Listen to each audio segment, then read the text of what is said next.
दोस्तों, एक लड़की होती है जिसकी उम्र मात्र 20 वर्ष होती है। उसके साथ रात के वक्त गांव के ही कुछ लोग कांड कर देते हैं। आप कांड के बारे में जानेंगे तो हैरान हो जाएंगे। दोस्तों, एक खबर पूरा सोशल मीडिया पर फैला हुआ है, वायरल चल रहा है। उसी खबर के बारे में आपको पूरी जानना है, इस घटना के बारे में, तो वीडियो लास्ट तक वॉच जरूर कीजिएगा। अगर चैनल पर पहली बार विजिट किया है तो चैनल को सब्सक्राइब, वीडियो को लाइक करना ना भूलिए, क्योंकि एक लाइक बड़ा मोटिवेट करता है। तो दोस्तों नमस्कार दोस्तों, स्वागत करता हूँ आप सभी का एक नई वीडियो में। दोस्तों, ये सच्ची घटना उत्तर प्रदेश का एक जिला पड़ता है बलिया। बलिया के अंतर्गत एक थाना आता है नगरा। नगरा के ये छोटे से गांव की कहानी है। वहीं का रहने वाला एक बहुत ही खुश नसीब परिवार था, जिनके घर में 4 व्यक्ति रहते थे। जो मुखिया थे उनका नाम स्नेही था, जो उनकी पत्नी थी जिसका नाम सावित्री था। उनकी 2 बेटियां थी। बड़ी बेटी का नाम पूजा था और छोटी बेटी का नाम रंजू था। बड़ा खुशी से रह रहे होते हैं। धीरे धीरे बेटियां सयानी हो जाती है। जो स्नेही होते हैं चिंतित होते हैं शादी के लेके।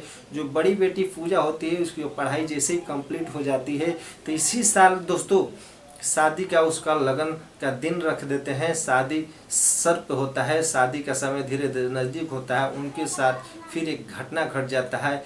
एक दिन जो पूजा की माँ होती है, सावित्री होती है, उनकी अचानक तबीयत खराब हो जाती है। और तबीयत इतनी जोरदार खराब हो जाती है, जो आसपास के अस्पताल होते हैं नज़दीकी में, वहाँ दिखाते हैं। जो स्नेही होते हैं उनकी बीवी की तबीयत नहीं सुधरती है। जो घर में 2 बेटियां होती है वो भी बहुत चिंतित होती है। स्नेही भी बहुत चिंतित होते हैं। गांव के जो आस पड़ोसी होते हैं वो भी बहुत चिंतित होते हैं। ये बोलते हैं कि इनकी बेटी का जो शादी का दिन है धीरे धीरे नज़दीक आ रहा है। अब इनके घर में ही ऐसी बीमार पत्नी पड़ी है, क्या करेंगे, कैसे क्या नहीं करेंगे।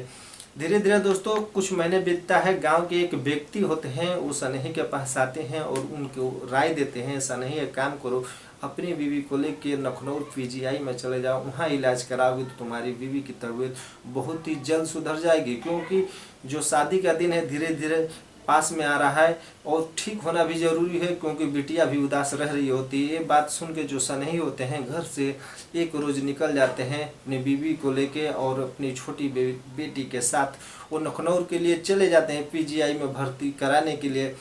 साथ में तीनों घर से जैसे निकल जाते हैं तो पूजा जो होती है घर में अकेली रहती है। धीरे धीरे जो स्नेही होते हैं वहाँ चले जाते हैं। दावा शुरू हो जाता है। 4-5 दिन वक्त गुजर जाता है। एक दिन स्नेही जो होते हैं अपनी बेटी पूजा के पास फ़ोन करते हैं, बोलते हैं पूजा कोई चिंता की बात नहीं है, तुम्हारी जो मम्मी है उनकी तबीयत धीरे धीरे सुधार आ रही है।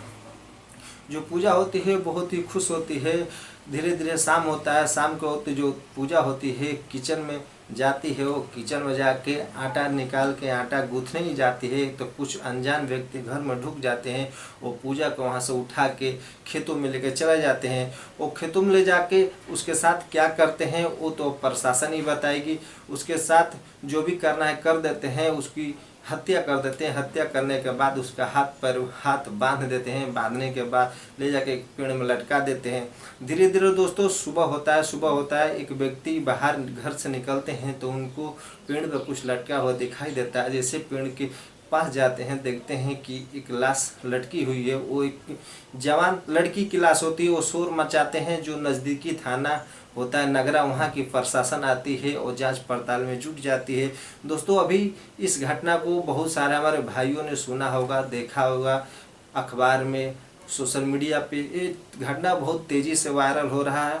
तो दोस्तों अभी तक प्रशासन इस घटना के बारे में पता इन्हें लगाया है कि जो लड़की पूजा का हत्या हुआ उसके पीछे दोषी कौन है, अभी तक कोई खबर नहीं आया। तो दोस्तों आप लोग की क्या राय है, इस घटना को आप लोग ज़्यादा से ज़्यादा शेयर कीजिए, क्योंकि किसी बेटी को इंसाफ मिल सके।